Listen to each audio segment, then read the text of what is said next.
तुम्हारे साथ कितने देशभक्त शक्तिशाली योद्धा आ सकते हैं रायन्ना? चन्न बसण्ण, अमटूर बालासाहेब बेलवाड़ी का यल्लण्ण रुद्रनायक, करीबसप्पा चेन्नैया संगोवली संगण्ण, बस्तवाड़ा का बालनायक, कम्मर का मीरा साथी, चिलकून का काली भीमण्ण, रणलिंगे का हनुमंता, हणबरहट्टी का वसवलिंगप्पा, हुगर्ती का भीम जट्टीमणि, संगति कोप्पा का केंचप्पा, सुदगट्टी का अप्पाजी नायक, तिगुढल्ली का अप्पोजी, मज्जिगाड़ का राणाजी कोंडा, दोपिनकोट्टी कोनेरी, कोडेचवाड़ा का निमन्ना, ओकंड का जट्टीमणि फकीरा, हर एक अपने नेतृत्व में कम से कम 100 से 200 योद्धा लाएगा। शाबाश शाबाश रायन्ना। सरदार, इन सब का समर्थन लेकर आपकी नीति के अनुसार उन अंग्रेजी कुत्तों के विरुद्ध युद्ध करूंगा। युद्ध करना इतना आसान नहीं है रायन्ना। मतलब? दिल्ली से रामेश्वरम तक अपना अधिकार फैला चुकी दुष्ट अंग्रेजी सरकार के विरुद्ध हमें युद्ध करना पड़ेगा, ये भूलना नहीं चाहिए रायन्ना। गंगाधर भैया, उनकी सेना समंदर से भी बड़ी क्यों ना हो, मैं नहीं डरता। ऐसे समंदर को रोककर देश को बचाने की शक्ति चित्तूर के बेटों में जन्म से ही है। वक्त आने पर सर कटवाने से वो बिल्कुल नहीं डरते।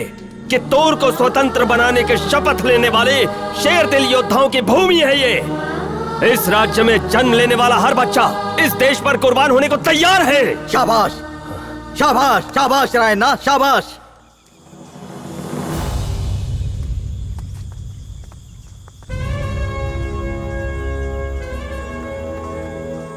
रायन्ना की जय, रायन्ना की जय, रायन्ना की जय, रायन्ना की जय। ये हमारी तैयार की हुई सेना है। मेरे भाइयों, देशवासियों, देश प्रेमियों, आज से आप सबका संगोली रायन्ना ही नायक है। आप सबको इनकी आज्ञा का पालन करना होगा। रायन्ना की जय। गंगाधर भैया, नायक बनने का मोह नहीं है मुझे, सब एक होकर लड़ेंगे। सरदार, युद्ध शुरू करने से पहले मैं रानी मां से मिलकर उनका आशीर्वाद लेना चाहता हूं।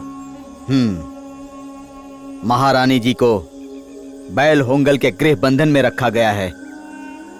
वहां पर सख्त पहरा है। तुम्हारा वहां जाकर लौटना बहुत ही मुश्किल होगा। हम लोग तो वहां पहुंच भी नहीं पाए। कोई तो उपाय होगा। अरे हाँ, जोगी जंगम्मा बाबा को जाने की अनुमति है, ऐसा सुना है मैंने।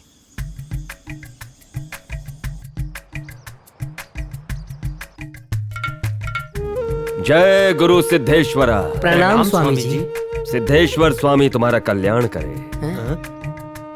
ऐसे क्या देख रहा है बच्चा? ये कल वाले गुरुजी नहीं है। तुम्हारी शंका सही है। मैं कल आए स्वामी जी का शिष्य हूँ। हमारे गुरुजी काशी गए हैं, मुझे आने का आदेश दिया है, इसीलिए आया हूँ। आप कहें तो चला जाता हूँ। ऐसा मत कीजिए, महारानी जी पूजा करने हेतु आपकी राह देख रही हैं, अंदर जाइए। जय गुरु सिद्धेश्वर।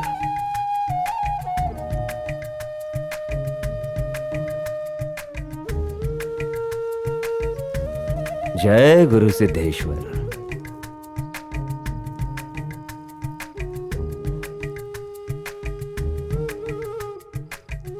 जय गुरु सिद्धेश्वर। प्रणाम गुरुदेव। ना माते ना। हाँ?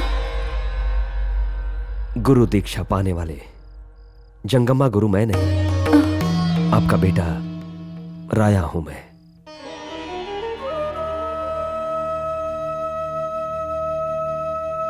रायणा, मेरे बेटे, राष्ट्र दीक्षा पाने वाले तुम गुरु दीक्षा पाने वाले से कम नहीं हो पुत्र। नहीं माँ, आपकी आंखों में आंसू नहीं आना चाहिए। ये कैसे संभव होगा रायणा? हमारे जीवित होते हुए भी कित्तूर की प्रजा गुलामी के बंधन में कैद हो चुकी है। माँ, मैं अभी तक जिंदा हूँ माँ। कित्तूर के गले जो तलवार रखी है उसे हटाकर स्वतंत्रता का दीप जलाने की शपथ ली है मैंने माँ।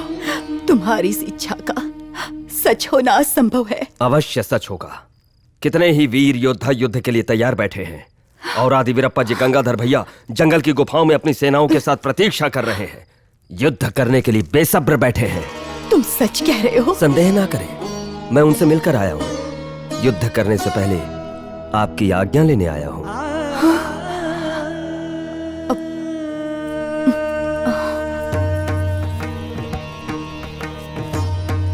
ये लो।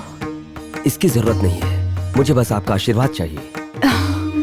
रायणा, सेना को तैयार करने में तुम्हें इसकी जरूरत पड़ेगी। ये लो।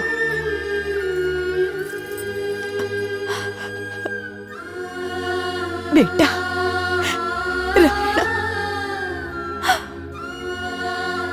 रायन्ना, अगर इस युद्ध के लिए और सहारे की जरूरत पड़े तो शिवगुत्ती के राजा मेरे पिताश्री से जाकर मिलना।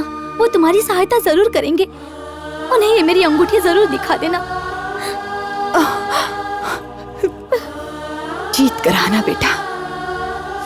चलता हूं मां।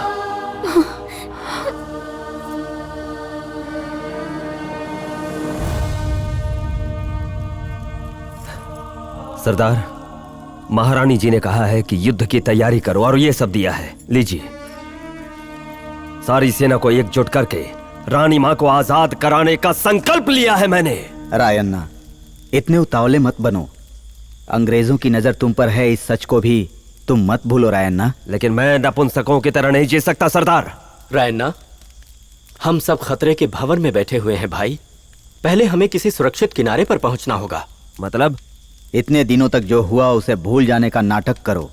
अपने खानदान की परंपरा से आई पहरेदारी के काम को शुरू करो। नहीं, असंभव।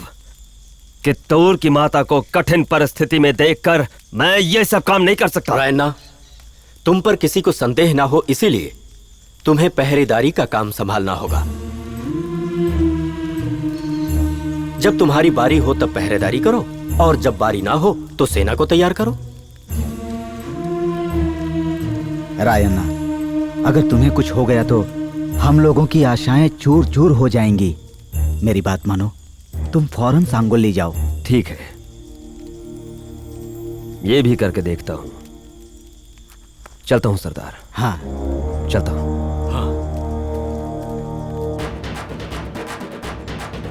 सुनो भाई सुनो, 10 एकड़ जमीन का साल में 2 रुपए ज्यादा लगान देना होगा।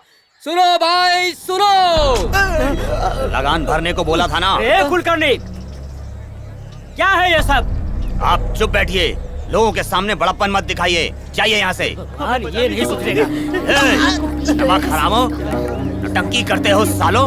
लगान नहीं भर सके तो खेत क्यों रखते हो? कंपनी के अधीन हो तुम, भूलना मत। अरे कोई तो बचाओ। कंपनी का कहा नहीं मानोगे तो तुम्हें सजा मिलेगी, समझे? सारे लगान नहीं भर सकते। सब खत्म होगा। अरे क्यों मारे हो? छोड़ो मुझे। अरे छोड़ो उसे। समझे तो? क्यों मार रहे हो?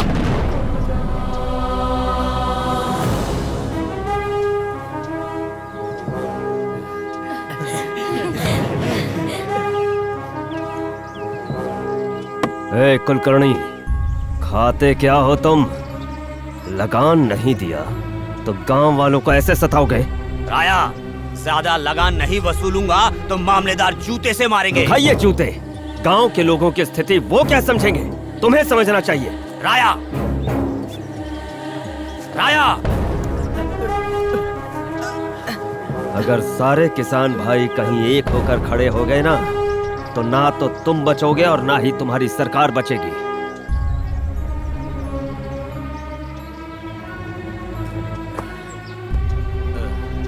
यूं अचानक अधिक लगान मांगने लगो तो किसी भी किसान से फूटी कौड़ी तक नहीं मिलेगी। हाँ। हर साल देने वाले लगान अब तुम फसल के बाद दोगे। जाओ यहाँ से। चलते हैं। अरे राया, तुम ऐसा कहोगे तो गांव वाले झुकेंगे नहीं। झुकेंगे नहीं सोचकर अन्याय करोगे तो गांव वाले तुम्हें झुका कर मारेंगे। अरे तू क्यों नहीं समझता है? रायना, तुम्हारी पुश्तैनी जमीन और उपजाऊ खेत को भी माप लिया है। कुल मिलाकर 3 माप ज्यादा है। अतिरिक्त खेत का 6 साल का 37 रुपए लगान अधिक वसूलने का हुक्म दिया है। अरे ओ फकीरा, तू भी सुन ले। मेरे दादा रंगपन्ना ने नहीं दिया, मेरे बाबा भरमन्ना ने भी नहीं दिया, अब मैं भी नहीं दूंगा। जो होगा देख लूंगा। देखो रायन्ना, कित्तूर में राजा के जमाने में हम कुछ भी कर सकते थे, लेकिन अब कंपनी बहादुर का राज चलता है। उनके हुक्म का पालन नहीं किया तो घर खेत सब जाएंगे। ऐसा नहीं हो सकता।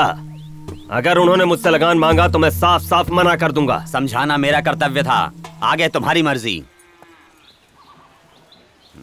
अरे आजकल ये राया तो बहुत घमंडी हो गया है। अभी तक नहीं आया, देखा कितनी देर हो चुकी है। गौड़ा जी नमस्कार। नमस्कार।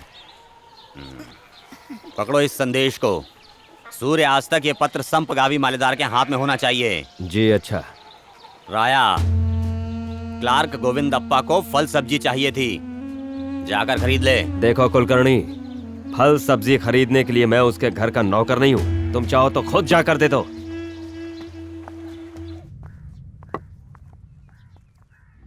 ए अहंकारी, तू खाली हाथ क्यों आया है? खाली हाथ? खाली हाथ कहाँ आया हूँ? संदेशा तो लाया हूँ ना। देखो, ज्यादा होशियारी मत दिखाओ। वो सब कहाँ है? कल सब्जी फल लाने के लिए कुलकर्णी ने कहा था ना, वो नहीं लाया? उसने कहा था, लेकिन वो सब मैं आपके लिए क्यों लेकर आऊं? मैं कोई आपका नौकर हूँ क्या? घमंडी, घमंडी कहीं का। नाटक बहुत हुआ। ये लो, साहब को जाकर दे दो।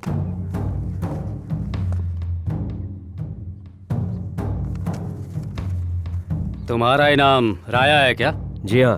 ए राया, तुम अपनी पहरेदारी का काम छोड़कर गांव वालों को उकसाते क्यों फिरते हो? इसमें मैंने ऐसा क्या अपराध कर दिया जो आप मुझ पर नाराज हो रहे हैं? अधिक लगान वसूलने के मामले में लोगों के साथ मिलकर कुलकर्णी से झगड़ा किया है तुमने, और उसे मारने की भी कोशिश की। जी हाँ साहब, लगान के मामले में झगड़ा करने की बात सच है, लेकिन मारने वाली बात बिल्कुल झूठी है। तो क्या इसमें कुलकर्णी जी ने जो लिखा है वो सब झूठ है? जी हाँ, लोगों पर जुल्म करता है वो। ना तो बारिश है ना फसल, लगान ज्यादा मांगने को कहेंगे तो कहां से लाएंगे? उन लोगों की परिस्थिति देखकर मुझे क्रोध आता है। वो बंद करो। तुम शायद ये बात भूल रहे हो कि तुम कुलकर्णी के नौकर हो और उसके साथ बदतमीजी करते हो। साहब, झूठी बातों पर ध्यान मत दीजिए। राया, एक सिपाही से सलाह लूं, मैं अभी इतना नीचे नहीं गिरा हूँ। देखिए साहब, न्याय अन्याय के बारे में बात करने के लिए ऊंच नीच से कोई फर्क नहीं पड़ता। दिमाग ठिकाने हो काफी है। राया, तुम अपनी बकवास बंद करो। सही गलत का फैसला करने के लिए कुलकर्णी है, उसके ऊपर मैं हूँ, मेरे ऊपर कलेक्टर है। सही कहा आपने। आप लोग, आप सब यहाँ बैठे हैं किस लिए? कंपनी का हुक्म बजाने के लिए। लोगों के सुख दुख से कोई लेना देना नहीं। राया, तुम संपगावी मामलेदार से बात कर रहे हो, ये बात मत भूलो। सुनिए साहब, आप मेरी एक बात अपने कान खोलकर सुन लीजिए। न्याय की बात करने से मैं नहीं डरूंगा, सामने चाहे कोई भी हो। सुनिए, साफ साफ कहता हूँ मैं, लोगों को सताओगे तो मैं चुपचाप नहीं बैठूंगा। लोग हैं तभी तुम हो और तुम्हारा अधिकार है, वरना कुछ भी नहीं। राया, मुझसे बहस करता है? इतना घमंड बढ़ गया है? अभी उतारता हूँ इसे। वो आपके भाग्य में नहीं लिखा है। हे, कौन है वहाँ? इस अहंकार इंसान को अंदर डालो।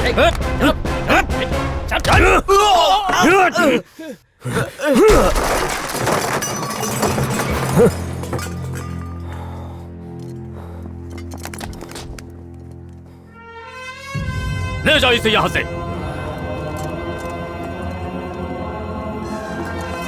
चल अंदर।